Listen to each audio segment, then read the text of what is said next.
Here we are back together again, friends, for another episode of the Juicebox Podcast.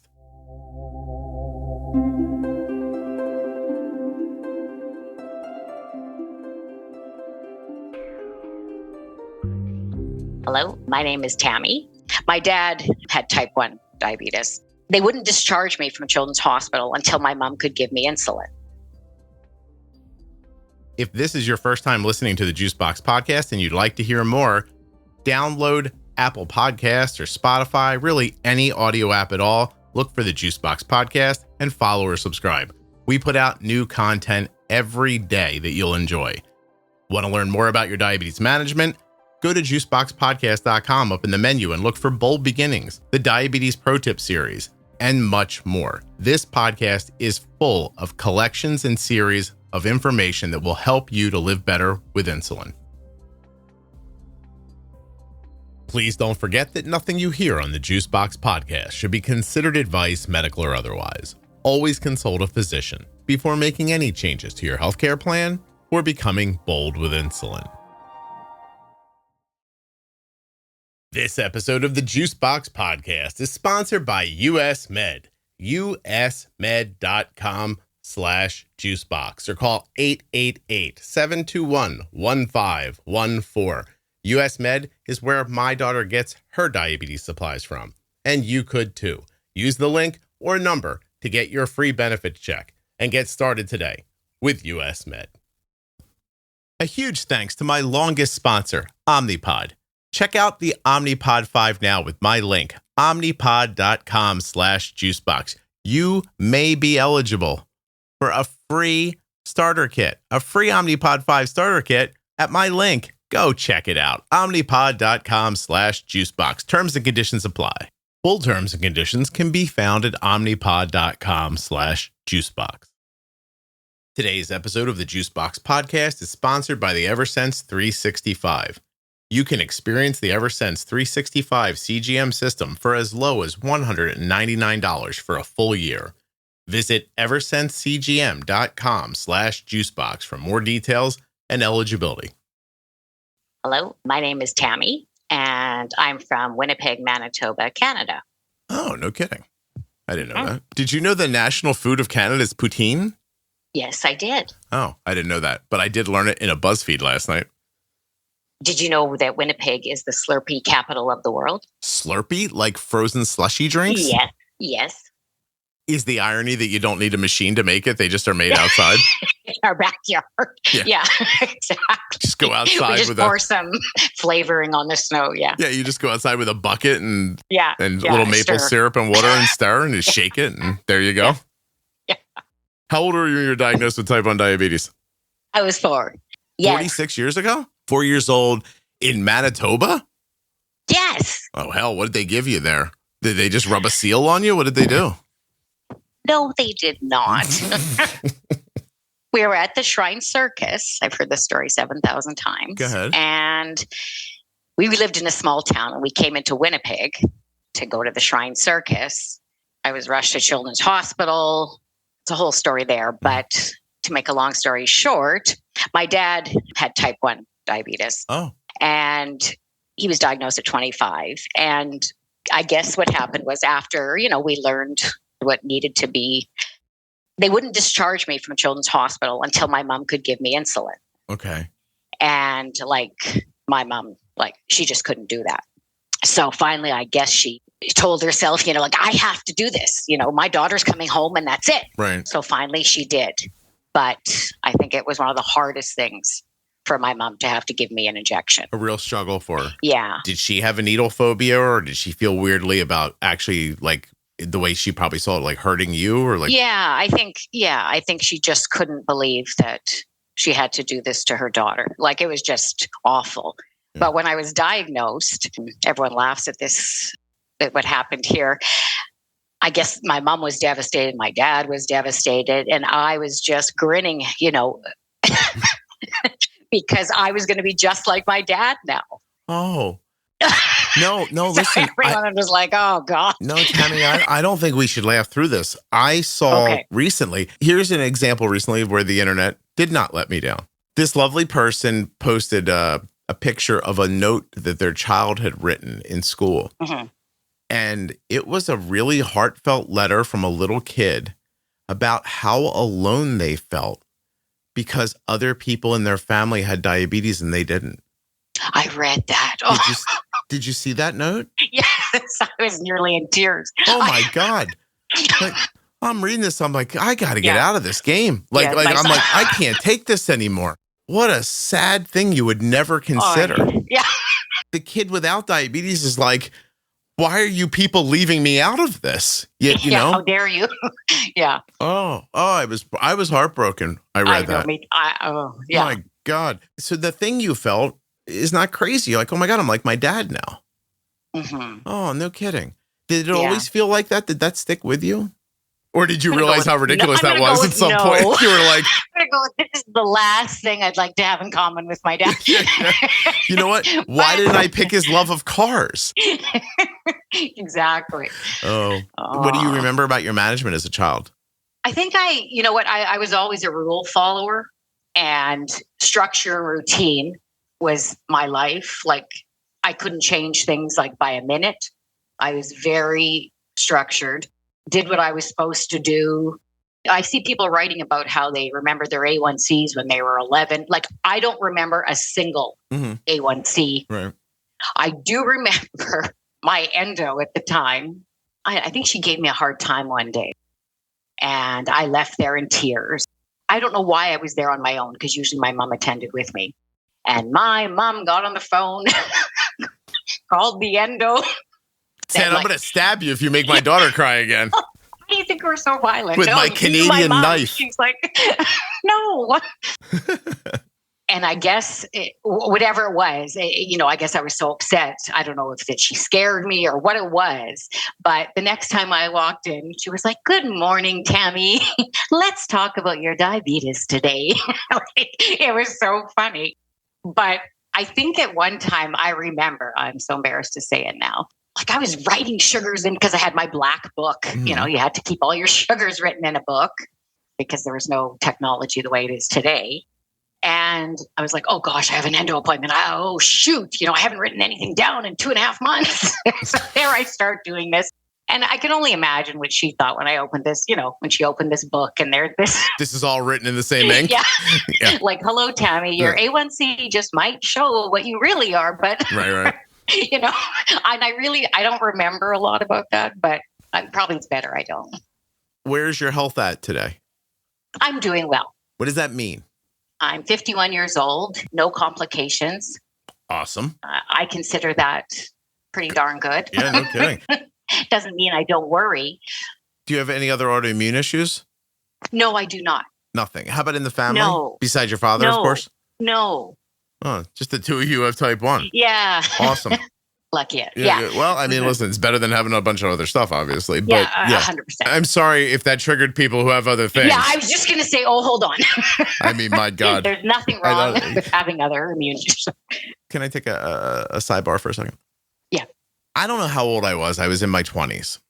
And Howard Stern had been on the radio for a while. Okay. Mm-hmm. And I had been listening since I was a junior in high school, maybe. Whenever he came to Philadelphia, I started listening. And I mean, I think I listened every day. I mean, he used to put on 5-hour shows. Like, by the way, can I take a sidebar from my sidebar for a second? I love all these people running around like, oh, my podcast is so influential. Like, you're all lucky I considered doing this. And like, I sit down and speak long form and nobody's ever done this before. Howard Stern's been doing it forever. Okay. Like, he's got the first podcast. Like, and there's other guys too. There's Phil Hendry and there's other people who've been doing talk radio for a really long time that have done it really well. Like, you know what? You don't even have to agree with his politics. And I'm not going to say where I am one way or the other, but you know who was amazing? Rush Limbaugh sat down and spoke into a microphone for hours with nobody else there. That's hard to do. You know who does that now? Bill Burr, the comedian, has a podcast. I think he does it weekly. He just talks and it's entertaining and he goes at it for hours. My point is your podcast is not a new idea. These people were doing it in the 60s and the 70s, and there were probably people doing it before that. Well, maybe not. Back then, it was just deep voice guys doing soap commercials, right? Like, hey, like, so anyway, my point is that like podcasters are not a new thing, and it's just a way of talking long form. going back to my first turnoff, you need this conversation. You need Tammy to come on here and tell her story. And her story, like, it's not fun. Like, diabetes sucks. And yes, I have a unique perspective because I get to intersect with people who listen and are really helped by the podcast. And I'm going to tell you what they tell me is that they listen to an episode, they hear a few things that are valuable for them as far as management goes, but the rest of it is somehow comforting or uplifting or something or the other. And they only listen because it's entertaining. I'm having a conversation with somebody recently who asked me, like, do you think this is kind of like a business conversation? Like, do you think the ADA should be doing this? I was asked. Yeah. And I said, no, because no one will care about it. and I said, because it'll be bland and in bullet points and written by 6 different doctors and then edited by 4 more doctors. And it'll be perfect. No one's going to care enough to read through it. Like, so believe it or not, this dumb conversation that Tammy and I are having, at the end of it, she's going to say something about her life or diabetes. She maybe already did. Maybe it's the story about the little boy who felt left out. Who knows what you're going to take from it? But you won't listen to it if it's dry and boring. Right. That's the thing I'm doing. Like it or not, like, I am telling you stories and letting people tell their stories, and you're here because you're entertained by it. Is everyone entertained by it? They're not. That's fine. Those people won't get the thing, but I can only deliver it one way. That's all I had, Tammy. I'm sorry. What do I want to know? I don't know. No, I know it. Don't worry. I know what I want to know. Okay. Your dad's got type 1. He's managing it one way. Are you managing it the same way? No. And not at all. And is that just because generationally you came a generation after? I think maybe that's part of the reason. Okay. Do you ever have a moment where you want to go back to your father and say, hey, man, like, look at this. They gave me this thing, or there's a new idea out there. Did you ever have conversations like that with him? This episode is brought to you by Omnipod. Would you ever buy a car without test driving it first? That's a big risk to take on a pretty large investment. You wouldn't do that, right? So why would you do it when it comes to choosing an insulin pump? Most pumps come with a 4-year lock-in period through the DME channel, and you don't even get to try it first. But not Omnipod 5. Omnipod 5 is available exclusively through the pharmacy, which means it doesn't come with a typical 4-year DME lock-in period. Plus, you can get started with a free 30-day trial to be sure it's the right choice for you or your family. My daughter has been wearing an Omnipod every day for 17 years. Are you ready to give Omnipod 5 a try? Request your free starter kit today at my link, omnipod.com/juicebox. Terms and conditions apply. Eligibility may vary. Full terms and conditions can be found at omnipod.com/juicebox.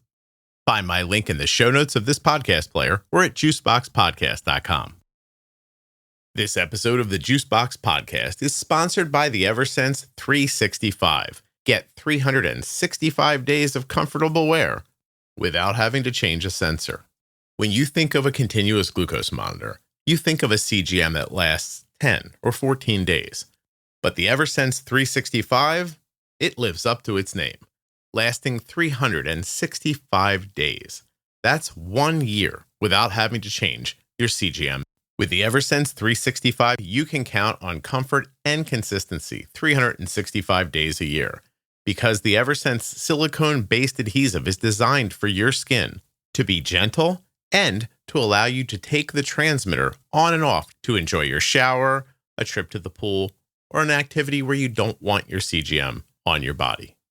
If you're looking for comfort, accuracy, and a 1-year wear, you are looking for Eversense 365. Go to eversensecgm.com/juicebox to learn more. I did a lot. Yes. Mm-hmm. My dad passed away in 2021. So thank you. Yeah. Yes. Every time I got something new or learned something new, I did tell him, but my dad was still of the opinion that watermelon was very high in sugar. So you should really watch how much you eat because you could be a diabetic. He said to my niece once, my sister was we're all sitting at the table, and that's what exactly she was eating watermelon. And he said, "Oh, that's a lot. Don't forget, watermelon has sugar. You don't want to eat too much." And my sister was like, "Dad, that's not how you get, type 1." Right. He came from it the old school way. He was 25 years old. The doctor told him not to eat sugar. So he stopped putting sugar in his coffee, stopped putting sugar in his whatever, drank a liter of orange juice a day. And all of a sudden, all his teeth fell out. Wait, you're telling me that he stopped using sugar in his coffee, but didn't see that there was sugar in orange juice because it's fruit? Well, the doctor said, don't use sugar. Oh, okay. Oh, he took he that very... he didn't put it over his cereal, didn't whatever. But, and that's how it was. He didn't understand from the jump what he was talking about. Right. Okay. But again, he was a real rule follower as well. He was very, took his insulin. We supposed to do whatever. It's not that he didn't do that stuff. Right. It's just, finally he used the pen rather than the needle. And I was like, oh, there is a God. Thank you. That was his big upgrade. Yeah, that was the big revolution. He's like, am I yelling, by the way? I'm sorry. But that was his, maybe I should move the microphone farther from me. That was his big upgrade. He went to pens. Things have evolved. Yeah. He used to leave a bottle of R, insulin in his trunk. Like he didn't think, it's going to be 180 degrees in there. It was very different. And some days were harder than others, Yeah. With that, he took the same amount of insulin. It didn't matter if he had, It just didn't matter. I'm going to take 3 of these he's supposed today. To have a starch. Still called it starch, Can you hear him saying this in your head right now? Oh yeah, 100%. Yeah. Oh, so what's he got to have? A starch? What else? What's he got to do? A starch, a fruit. But he can't have fruit after 6 or something. Like it was the, Canadian Food Guide, 1978. Right. That's just how it was. Yeah. Yeah, I hear you. But how long did he live with type 1? He passed away at 79. Well, goddamn, it worked. Everybody get out there, have a starch, a fruit, and don't eat after 6 or whatever he just said. And for God's sakes, don't put sugar in your coffee. You'll live forever. 70 what? 79. Jesus, that's not a bad run, is it? Well, 75, he was on dialysis. Oh, well, that part wasn't great. Okay, so he made it to 75 without complications? Really no complications, nothing. I'll tell you, I think that cold helps you. It keeps you pickled somehow. Exactly. You can't even, your cells can't even change. They're just they're too busy shivering. Right. That's why we can't have more than one autoimmune. Because you can't get in. Once the shivering starts, how's it get through? So many layers of clothing, it can't. Well, that's exactly right. Right. Tammy, you understand how medicine works. I by the way, really. Don't listen to me. I'm just the father of a kid with type 1 diabetes. Right, I don't even have it. You shouldn't listen to me at all. I don't know. What do I know? I've been mismanaging it forever. Terrible. Right. Yeah. Right. My daughter in the other room with a low 6A1C while she's in college right now, healthy as a horse. It's me. I'm the bad guy. I don't know. I can't. I'm sorry. It's so infrequent. Honestly, I don't even think I should mention it. For every one note that I get, there's literally 1,000 other ones that come where people are just like, thank you for sharing this. I'm doing great. I'm doing great because of this information. I hear that so frequently. I have to remind myself how wonderful it is sometimes. Imagine something so wonderful being said to you so often that you have to remind yourself it's wonderful. That's the really lovely position that I'm in. Then to have somebody come along and go, no, that's not true. Actually, you're a piece of shit. Okay, sorry. And back in the day, maybe you'd be like, oh God, that sucks. But I think it just caught me last night. I was so tired that I let it in for a second. I don't know if that means something or not. I know I'm now being transparent about that. And I'm sure that I'm a bad person for that now too. I will say this. I want to say something. I don't think, even though the internet would say differently, I don't think that's most people. I really don't. I just think that's enough people that you see online that it feels pervasive. But I really don't think that's true. I don't think that most people are not seeing other people's perspectives. I don't think that most people are being mean to other people. I hope not. In your day-to-day life, do you see any of that outside of the internet? Do you see people just being shitty to each other? No, I don't think so. No. I think the internet is just, you don't have to identify yourself. You can say whatever you want. There's no consequence, really. Right. And I think that's half the problem. Yeah. And let's be clear again, you're a probation officer. So you're saying, no, I think the world's a pretty decent place. And I talk to people all day long who have been in prison or jail. Oh, we've done, really bad things. Yeah. Yeah. Can I ask you, do you ever get involved with somebody who's done something terrible and you find yourself thinking, I like this person? Every day. Yeah. Isn't that something? Yeah. Like some people are habitual. I understand that. But for those who aren't, what do you think it is? Do you think it's just a bad moment sometimes? Like, how do people get in those situations, Tammy? I think the upbringing, we're not born bad. Or, okay, I don't want to be a trigger here. I don't believe you're born bad. Mm-hmm. You've seen something, you've grown up a certain way, sociologic, your environment, right? Yeah. Whatever it may be, psychological, there are reasons people do what they do. Right. It's just like they say, racism. It's learned behavior. You're not born racist. Yeah, somebody says something to you and it sticks to you and then it doubles, and before you know it, it's your identity too. Yeah, addiction. If all you've seen is addiction your whole life, well, why wouldn't you drink or use illegal drugs? Right. If all you've seen is violence when you're angry, well, why wouldn't you? Yeah. And it's very easy to say, they shouldn't have. No, they shouldn't have.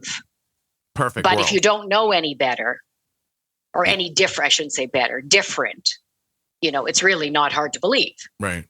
In a perfect situation, you would think, why did they not know not to do this? Or why did they not stop themselves, et cetera, so on. But just absolutely like they didn't have enough or the right kind of input to stop them in that situation or to even have them avoid it at all. But it doesn't necessarily make them a bad person, right?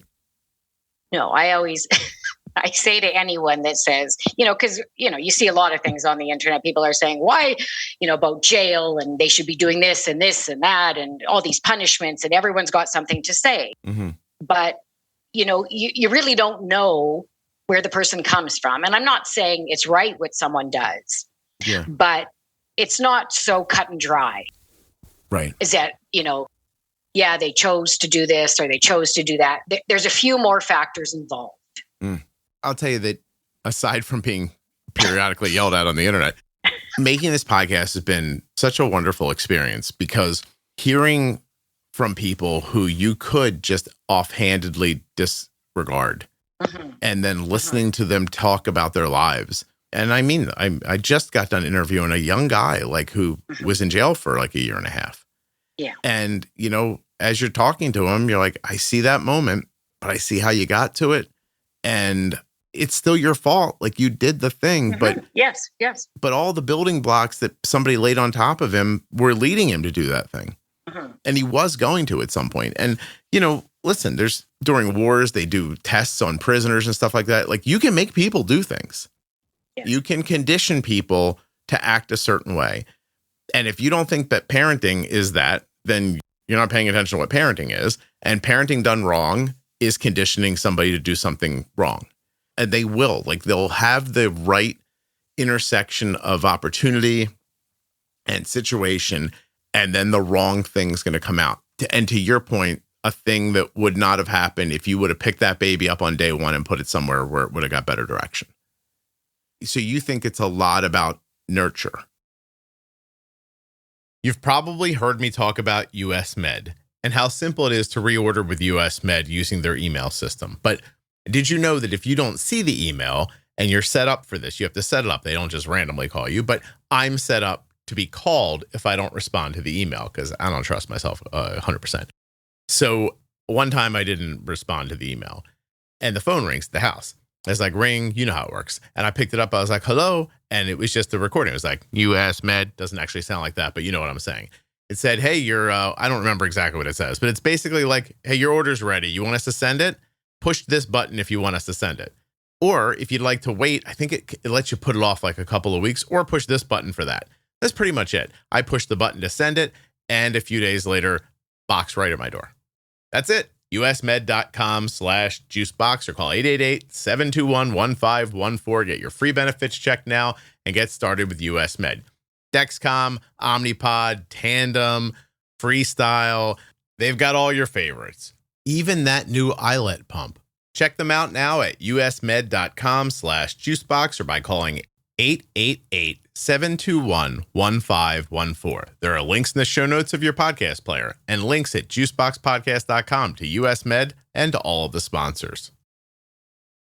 Well, we teach in one of our groups socialization. And the first thing we say is, who did you learn from? Teachers, parents, grandparents, siblings. Mm-hmm. Well, for the first, let's say 15 years of your life, if not more, those are the important people, right? So you've learned a lot in that time. And, those are your formative years. They say males' brains don't develop fully until they're 25. I mean, there's a lot of learning going on. Right. And if you're with people who are doing things that we would consider wrong and possibly illegal, chances are they're not always going to be doing the right things at 26 years old, right? I'm taken back to one of my After Dark episodes. Yes. Where a girl talks about her dad passing away from a fentanyl overdose, and she says it in such a matter-of-fact way. It's normalized. It struck me how normal it was to her. Yeah. Yeah. Mm-hmm. Really, heartbreaking, She's a lovely girl. She really is, She sticks with me right there. That moment, the way she was just I don't know, she said it my dad walked through the room and took off his slippers. It was so just almost a throwaway line. And I know that's not, I know she's not, it's not a throwaway to her that her father passed away. I'm not saying that, of course, but in the manner it happened, it just wasn't shocking enough. The number of times somebody says something that I think why are you not shocked by this? The reason is probably what you outlined. They don't know to be shocked by it. They know to be almost comforted by it because it's normal. How much is alcohol involved in people's ending up talking to you one day? Usually, whether, addiction or drugs or alcohol in excess, mm-hmm. It's quite often. Not a lot of pieces of paper you pick up that don't say it on there somewhere. Right. Yeah. Right. Yeah. Well, it's coping mechanism, right? Right. Yeah. So what do we do? Self-medicate. Oh gosh, don't. You tell me we have an hour. This is like my whole career. No. Tammy's like, condoms. Condoms are the answer. Everybody gets them. Don't get me started on that one. Yeah. We just need for no one to have babies for a while so everything can calm down. All right. I don't know. I think we just need to know a lot more than we do. I think, in school, because I kind of specialize more so in domestic violence, or I think they say in the States, intimate partner violence. Is that what they're calling it now? Well, IPV, but Really? We consider domestic violence all violence. So that includes family violence as well, for sisters or brothers or whatever it may be.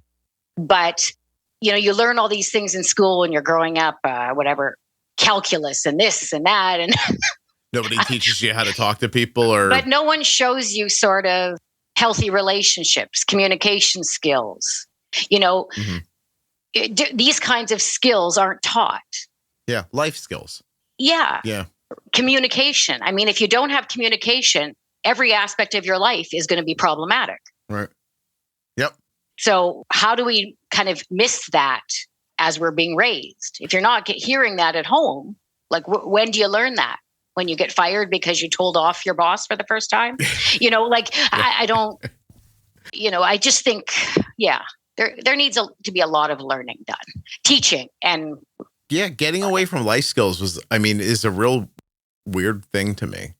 Balancing your checkbook and making dinner and sewing a button on and stuff that comes up day after day that I see people go, I don't know how to do this. Mm-hmm. I'm stunned at some of the things they don't know how to do. And I'm stunned by the way that I know how to do some things that somehow didn't get passed to my kids. Mm-hmm. Sometimes you look at them and I'm like, oh God, they don't know how to do that. That's crazy. But where did I learn it? Did I learn it from sometimes from just hard times and you had to? Like, I guess so. But I look back, like I can work. I'm not a master woodworker, but I can work with wood. I can work with metal. I can cook. I can sew. Like these are things I was literally taught in middle school. The way to get by. I was taught at the end of middle school, the beginning of high school, like how to balance my bank account, like to make sure that, the amount of money I thought was in there was actually in there. Not big finance stuff, but like, why not teach people how money works? And why are people having to come to, like Jenny and I just got done making a nutrition like a series, like to explain to people that like, just because it goes in your mouth and comes out your ass doesn't mean it was food. I say it like that, but they don't really know, like some of them, like they think Doritos are corn and cheese. They're not, Tammy. Really? No. But that's not a thing everyone knows. And who's going to tell you that? Like if you go to the grocery store when you're 6 and your parents are throwing 19 cases of soda in the cart and a bunch of stuff in boxes and bags, well, then to you, that's food. And if you don't die after you eat it, then that's food. And if you're sick or you gain a crazy amount of weight or something like that, you just think, well, that's what life is. Like, that's how it works. But they were taught, that's what, that's what they saw. Yeah. Right. And to them, it's better than someone else who doesn't even have that. Because then there's the other person who's saying, oh my gosh, I wish I had that. Oh, I can't afford a Dorito. No kidding. It could go on and on and on. Yeah, like, right. Like, so you can not excuse it, but you can justify it the whole way.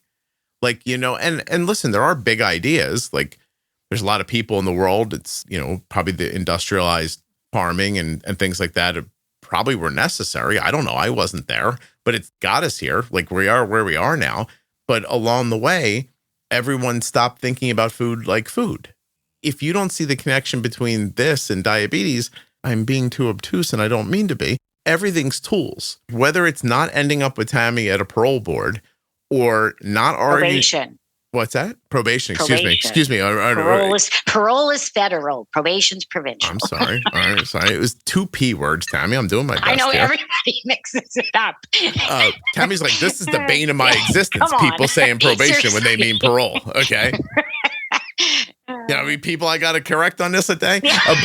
But whether it's you ending up with Tammy because you're on parole or it's you're on a Facebook. Can you not let me be funny for 5 seconds? Okay. Or you're on a Facebook group arguing with somebody that they have privilege because they're not as sad as you are, or you don't know how to pre-bolus for your meal because a doctor didn't. These are all just different tools. Let me be clear. I understand that what the person wrote is upsetting to people who don't have the thing they have. I get that. But it's in the way we respond that is important. And I understand that if your A1C is 13 because no one told you that fat makes your blood sugar go up or to pre-bolus your meals, or the extent of what they told you is don't put sugar in your coffee. Yeah, that's not your fault. You need those tools. Go get those tools. That's not what happens. We end up in a gas station sticking a gun in somebody's face. We end up in a Facebook group telling somebody off. Or we end up with an A1C that's 13. I know I don't have diabetes, but you end up with an A1C that's 13 and you're dying faster than you should. And we're fighting there instead of going back and getting the tools and then restarting the journey. Is that the human condition? Like, do some people make it and some people don't? And that's just what it is? Or can we throw a rope to those people and pull them up here where somebody knows something more? Like, that's my contention. Is that those people can just be fast forwarded to where they need to be and then let them continue to live their lives from there with good tools and good ideas, whether they're about how to talk to people or how to bolus for your food. Tammy's thing, don't stab somebody in a bar. Verbally. By the way, come talk to me first. We'll go over some emotion regulation. Yeah. Well, so is that what happens? Is that once they get to you, you're going to try to teach them how to get back into the world so this doesn't happen again? Some people I can do that with. Other people, I work with the highest risk individuals. So it's a different unit. So a lot of people I work with, maybe we just have to make sure they have the necessities of life. Okay. We do as much as we can, but I'm not able to go through an entire program, one-to-one with them on emotion regulation or whatever it may be.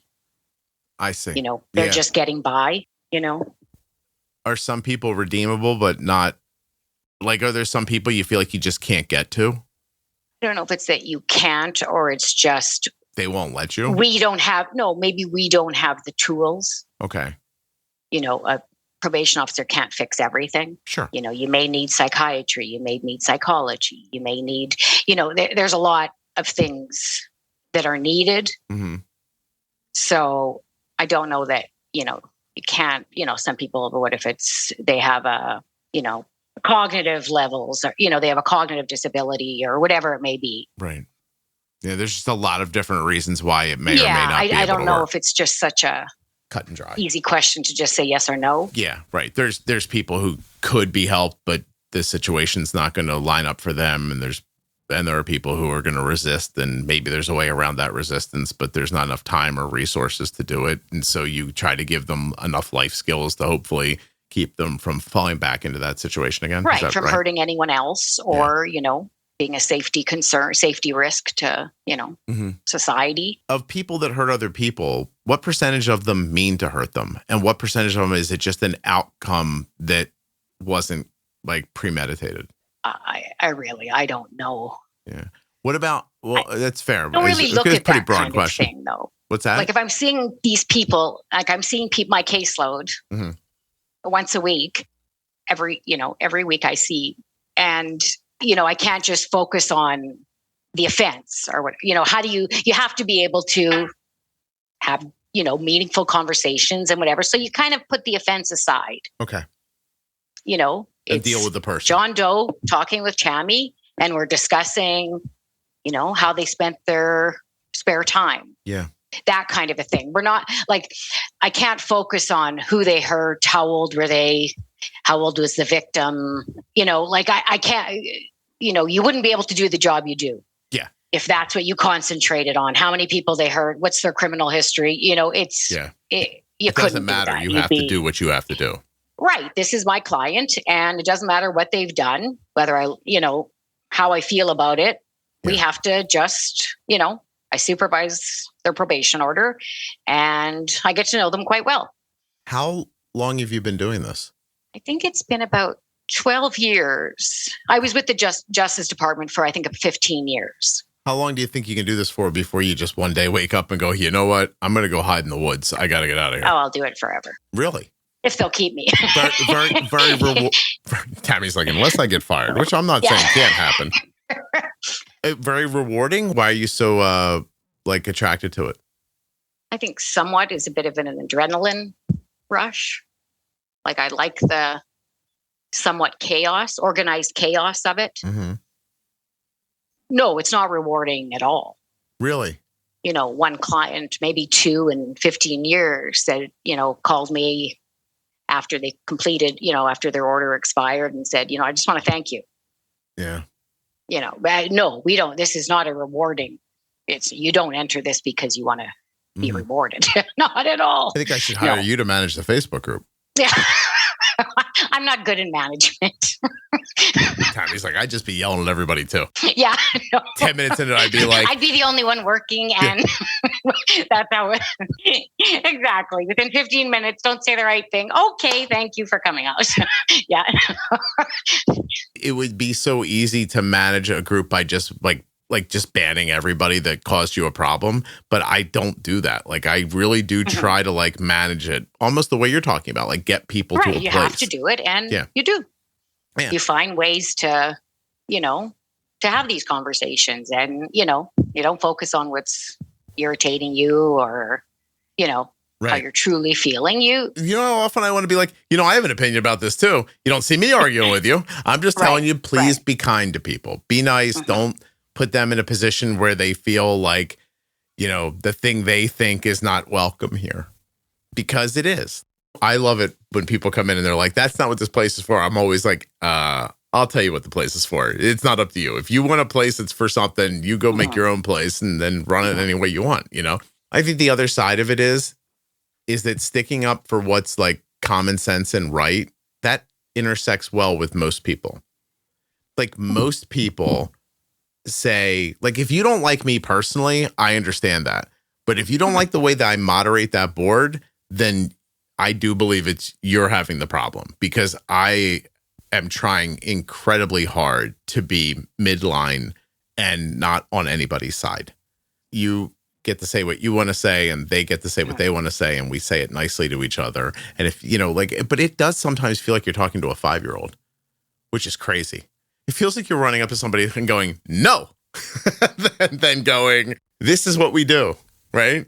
When she hands you that, you take it from her nicely and say thank you, or, blah, blah. I don't know. I don't understand. Like, I guess I know I'm all over the place, but like, I'm also willing to think I'm wrong. And I think sometimes that's maybe more important than being right. Yeah. Just being able to say, like, I might not be right about this, but like, this is how I feel. If this jives well with you, hang out here. I think you'll like it here. And if you don't, if you think that you should be able to be shitty to somebody, I made a list. Where the hell's it at? Did I lose it? I made a list of, oh God, I can't even tell you what I called it. I made a list of terms I've seen online I think are ridiculous. I don't know how to explain exactly that when you start telling somebody that they're gatekeeping, or you're gaslighting them, or this is a microaggression, or, I'm seeing a lot of toxic competitiveness here. I just think you're out of your mind when I hear you saying stuff like that. Whether it's actually, I don't not believe it's not happening. I just want to say that, like, I do believe that most of these things happen. I think the way you talk about it is ridiculous. When you start, I think we name things so we can be mad about them or throw them in somebody's face or whatever. You know what I mean? So anyway, your privilege is showing, to use another word, triggered me. I don't know. We said it earlier, just like, I don't agree with you. It's okay. And move on. Your job is really cool though. Like, I know I'm all over the place. This is not my fault. It is. It's really interesting. I always say we could have a reality show, or when I retire, I'm going to write a book, because like no one would believe some of the things that go on. Yeah. Right? What would the book be called? Wait till you hear this. Oh gosh, no, something like that. Like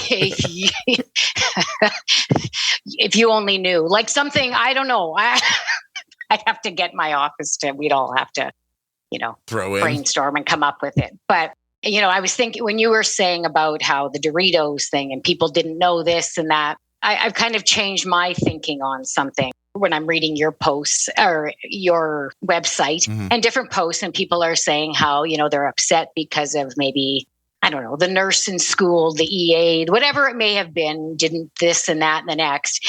And initially when I first, when I was reading your posts, I was like, I giggled. I thought, well, gosh, if you only knew what it was like when I was in school. Yeah.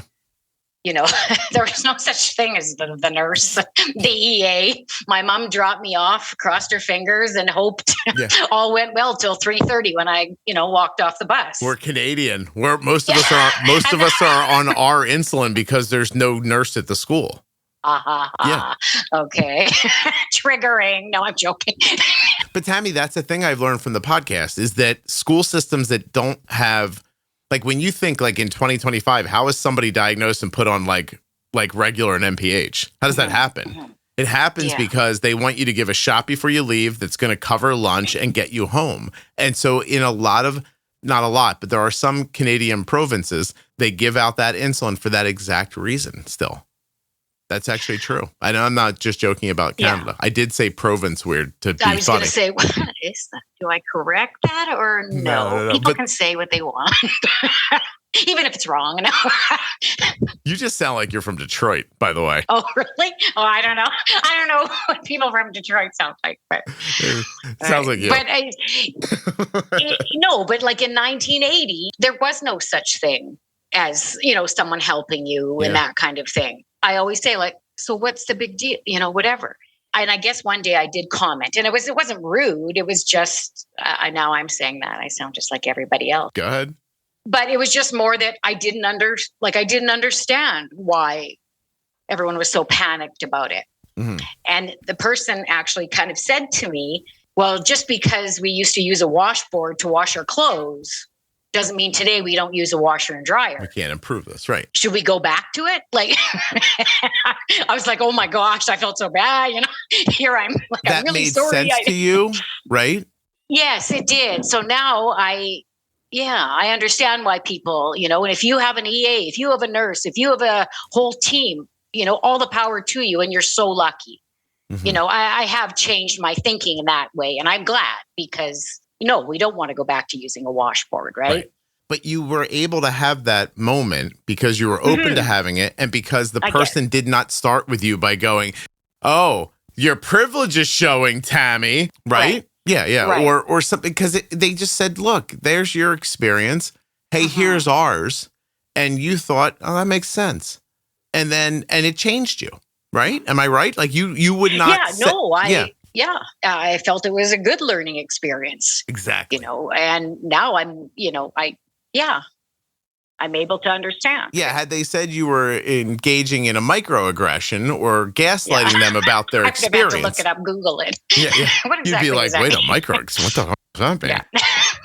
And so that person did you the favor of just responding back the way, I mean, how is this all coming together so perfectly, even though this has been such a show of a episode? Yeah, it really did come together nicely, didn't it? How about that? Yeah. We should stop right here because I'm like, that's so perfect. I'm like, I can't believe you told that story. I was like, awesome. Redemption. Like, I was really resentful after I listened to the podcast and I learned, again, I'm embarrassed to say, but I didn't know about pre-bolusing. Mm-hmm. I grew up thinking Humalog worked 15 minutes after you took it. And it was the fastest, it was so fast.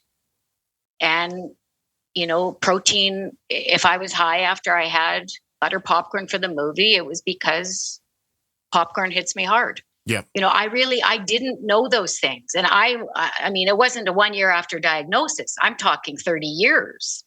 Yeah. Yeah. And I was angry. How did I not know this? I was really angry. And I think I have some resentment towards the whole medical system because of it. Yeah. Who were you angry at, please? I don't know if I blamed my city, my province, overall medical system. I don't know.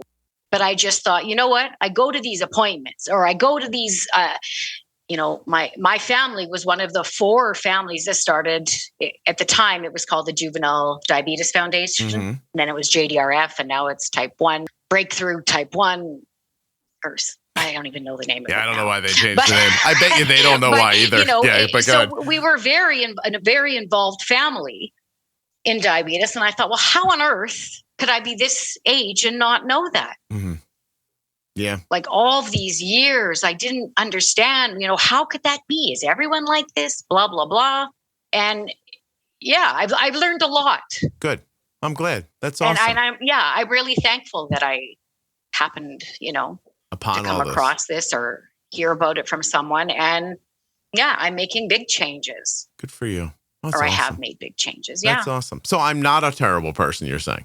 You're not a terrible person. Oh. I mean, this review, I thought I was Puff Daddy, but the way she was writing, I was like, Jesus. Oh, gosh. My goodness. I just told you how my weight loss went. Yeah. How dare you? No. I'm not kicking a girl in an elevator and dragging her through a hotel. Like, by the way, has anyone seen this Puff Daddy stuff? My God, he's going to jail. Am I wrong? And I think it's Puff Diddy. It's Sean Combs. P. Diddy. Not Daddy, though. P. Diddy. Hey, he was Puff Daddy. He's P. Diddy. He's been Diddy. He's been Daddy. He's been Sean Puffy Combs. The whole thing is too much for me, that whole story. It's when you change your name 17 times, something's going on. Exactly. Oh my god. That one time Snoop Dogg had to call himself Snoop Lion. That was a contract thing. That I understand. Okay. You don't know he did that? You accept it. I don't know. He just came out one day. He's like, I'm Snoop Lion now. I'm like, that ain't going to work. But okay. Yeah. I think he was making an illegal distinction. I think they owned his name or something like that. He was trying to get it back. This is neither here nor there. Oh. What I'm saying is that what I feel like I'm hearing is I made a thing that made your life better. Is that correct? Oh, 100%. Awesome. Yeah. I can't wait for someone to write a review that says that I'm arrogant for saying that. Yeah. No, but I that was interesting to me, and I did, and I came back to hear more. And now I go through certain, I scroll and see which one am I having problem with, or this and that. Awesome. And I put forth, an effort more so probably than I ever did. I am so genuinely happy for you. And I am. Thank you. Just congratulations. It's wonderful. Yeah. No, It is. It's awesome. I don't know. I can't anymore. But I'm not going to let a few people, I want to call them crazy, by the way. I hope they know if they're listening, I want to call you crazy, but I know that's the wrong thing to do. But in 1978, I definitely would have called you crazy. Right. I'm so vexed from growing up in a time where I would have just said to somebody you're a dick. And having lived through this experience of making this podcast and knowing the thing that you just said about those people that end up at your desk, no one gets there by mistake. And it's not really your fault. When you're out there writing a review about me that makes me sound like a felonious people herder, and then you hear Tammy's story, please understand the position that puts me in. I don't know what to say. Do you know what I mean? All I can do is what I do. It intersected you in a certain way, which is awesome. I'm super happy for you. It intersected that person in a different way. But just like I don't expect you to run around telling the whole world how awesome I am, I don't expect someone else to run around going I didn't intersect well with this. But they don't see it that way. They don't see it as he's got a way of speaking and a perspective and he's sharing it and I don't like it. That being the thing, you're wrong. And I guess that somewhere between that comment somebody made, this post that I had to deal with this morning, and the fact that I'm a real person too, that's why this episode went this way. I can't be more transparent than that. I am a person trying to help other people and you hurt my feelings. And I don't mean that in a boo-hoo, snowflake way. I mean, you actually it hit a nerve. Yeah. You found a way to take a person who dedicates most of their life to helping other people. Yeah. And you said to them, hey, you're shitty for doing that. And I was okay. If you want me to fire back, let me tell you something, Tammy. I'm a pretty bright guy. I could do other ththings. I could take how my brain works and go apply it to something else and be just as happy and just as successful somewhere else. I'm sorry if that's me showing my privilege about how my thoughts work. There's a moment where if you wanted to hear what the little kid inside of me thinks, when I see that, I think, geez, just say thank you and get the fuck away from me. I don't have to do this. Don't listen to it or say thanks and move on. But and it's not that I don't want constructive criticism. I take constructive criticism constantly. I can't believe I'm saying this because I know I'm not supposed to say this. But I take her point that if you have an eating disorder, that this was hard for you. It's not lost on me and I won't forget what you said. But there was a nicer way to say it to me, I guess is the point. But if you said that to that person, they would think you said you would call them crazy. Well, they would call you crazy. Unless you acknowledge or believe that what you said was wrong, it's always going to be the other person. That's why we kind of, in my job, we're not going to tell you you did something wrong. We're not going to keep doing that because until you believe it or feel it, it's just a wait. It's just nonsense. Yeah. It'll just sound like noise to them. No, I know. And again, even and as frustrating as that must be, because it sounds like you're living through it every 15 minutes. Here's the crazy part is the person who made that comment in another thread that led me to write that thing, I've already responded to them like a human being, and they've responded back to me like a human. Said, "Hey, so I'm really sorry. I'll try not to use that phrase again." That was it. They were just very. I said to them that phrase is. Listen, I have to blow it up for the sake of this conversation, okay? So we can make the points and everything. Right. What happened is that in another conversation, someone responded the way I described an hour ago, and I responded back and said, "Hey, listen, you have some reasonable thoughts here. I'm not saying otherwise, but you can't start this with your privilege is showing because nobody's going to understand. This is the way I started talking to you." And that person, while you and I are recording, have already responded back to me and said, "Hey, I'm really sorry. I'm sorry." Well, and then I said, "Thank you." And they put a little heart on it and we're all good. And if that person's listening to this right now, I'm not mad at you. And I don't think poorly of you at all. I genuinely mean that. It's a lovely experience where at the end, everybody gets to see it. And hopefully more than just that person walks away thinking, yeah, that's not a cool thing to say to people because they don't mean it that way. It's just become lexicon at this point.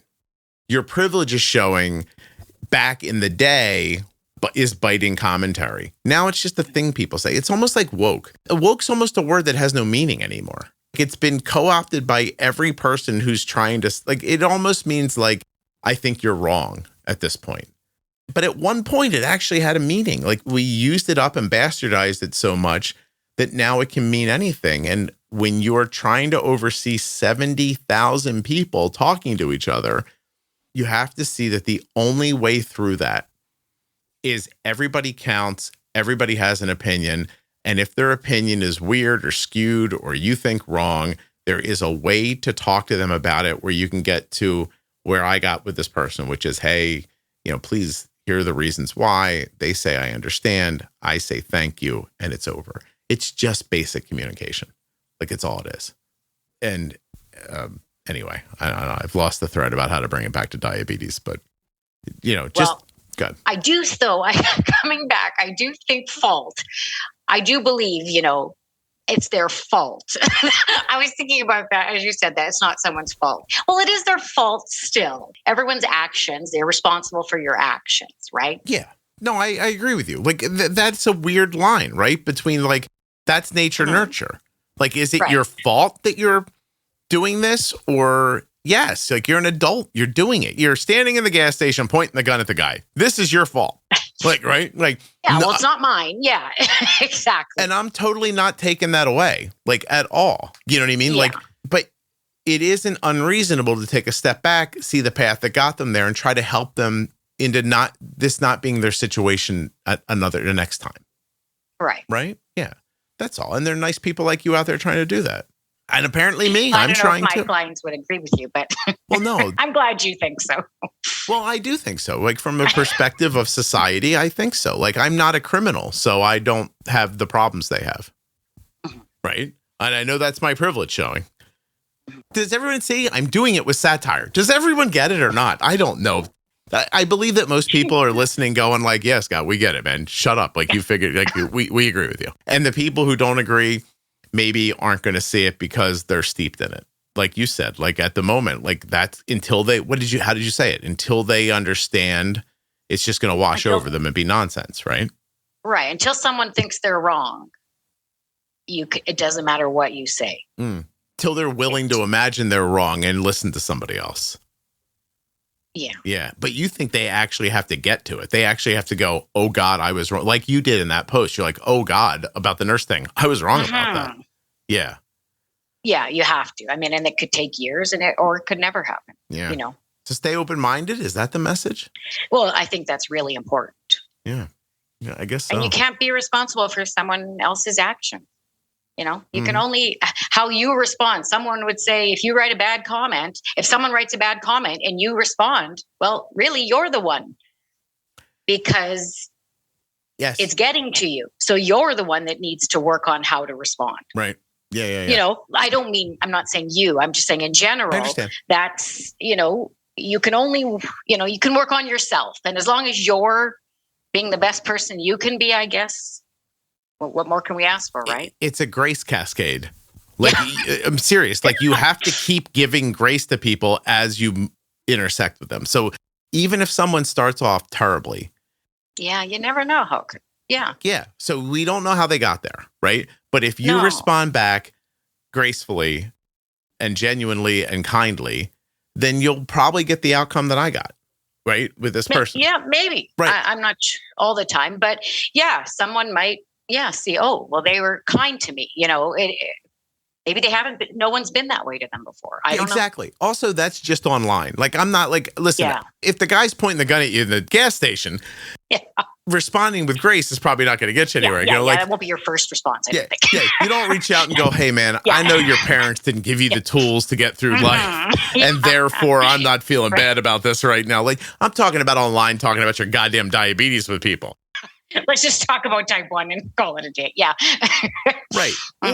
Or maybe me even like, if I'm asking for it in return, like if you're getting ready to say something terrible to me, like what if you just reached out and said, hey, I was listening to this thing and it made me feel a certain way because I have an eating disorder. And, a lot of people with type 1 diabetes have an eating disorder. So don't say that. And I would respond back and tell you that, a lot of people don't have an eating disorder and they find this really valuable. And what are we going to do? Should we all just stop talking? Like, that's going to be my perspective. You could agree with it or disagree with it, but at least I would know your perspective and you would know my perspective. But instead, it turns into like just some kind of vicious, attack that I can't really respond to. And back to my original point, who do they think they're telling? Like, what do you think? You just fixed it? Like, oh no, everybody listening. Like, you don't understand how this works. Like, do you want me to be cynical for a second? Every person who thinks you're a snowflake for writing that is going to come listen to me now. Like, you only make me stronger when you do those things. Right. There's a ton of examples in pop culture where that happens. Right. Any publicity is good. Publicity. That's 100%. That line or whatever. Tammy, exactly. All the sayings from the 70s work fine. Yeah. People who think they're out there, I know this isn't even a thing anymore, really, but people, you think you're out there canceling somebody, you're not. No. You're literally making them stronger. For every person who agrees with you, there's somebody who disagrees with you, and you just drove them over to that thing. There's the way that the world works, and you got to figure it out, or you're just yelling and screaming about something you're never going to fix it the way you're going about it. That, to me, is a little political, and I don't want to be political, so I'll stop. If it has to do with diabetes, though, I think we all have to just really all come together and agree. Yeah. Type 1 isn't the same as it used to be. And through all this technology and everything's evolved and it's changed. Mm-hmm. But also that means we've learned so much more. We didn't know about all this autoimmune, I never knew what gluten intolerance, Hashimoto's, I didn't know about any of that stuff. Yeah. And now we know so much more. So there's going to be so many more ideas and opinions. And 30 years from now, there's going to be a whole different set, and they're going to know more. And hopefully they won't have to, actually. Hopefully we'll be done. No. But obviously. But if not, I just think it comes with everything in life. Things evolve. We evolve. We learn more stuff. Hopefully 30 years from now, I'll still be alive and I'll get to see somebody talking about diabetes and I'll be like, wow, my podcast sounds like regular and MPH to them, and good. Exactly. Right. Yeah. Good that we got to that. Yeah. Yeah, it's fair. Yeah. I'm going to tell you right now, like, beyond like an article once in a while that's like, there's, people who have type 1 diabetes have a higher instance of other autoimmune issues. Like, some of them are thyroid. Like, beyond that kind of like surface level stuff, and nobody in this space talking about thyroid like I am, and again, you have no idea how many notes I get from people who are like, hey, I manage my thyroid better. Here's a list of things that are going better for me now because of this podcast. And like, awesome. Like, so all right, that's enough. We're done. I can't do this anymore, Tammy. I've had enough. I stressed you out.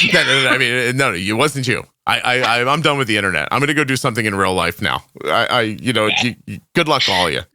Jesus Christ. Hold on a second.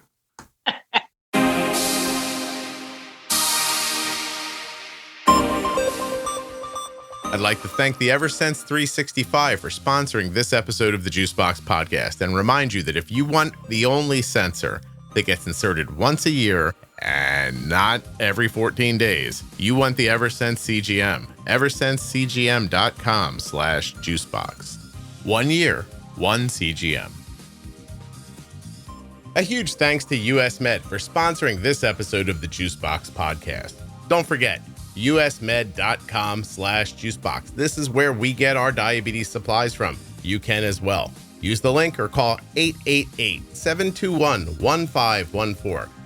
Use the link or call the number, get your free benefits check so that you can start getting your diabetes supplies the way we do from US Med. A huge thanks to my longest sponsor, Omnipod. Check out the Omnipod 5 now with my link, omnipod.com/juicebox. You may be eligible for a free starter kit, a free Omnipod 5 starter kit at my link. Go check it out. Omnipod.com/juicebox. Terms and conditions apply.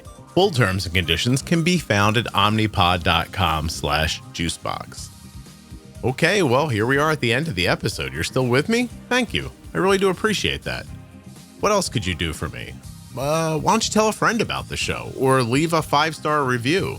Maybe you could make sure you're following or subscribed in your podcast app.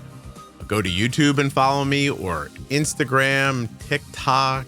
Oh gosh, here's one. Make sure you're following the podcast in the private Facebook group as well as the public Facebook page. You don't want to miss, please. Do you not know about the private group? You have to join the private group. As of this recording, it has 51,000 members in it. They're active, talking about diabetes.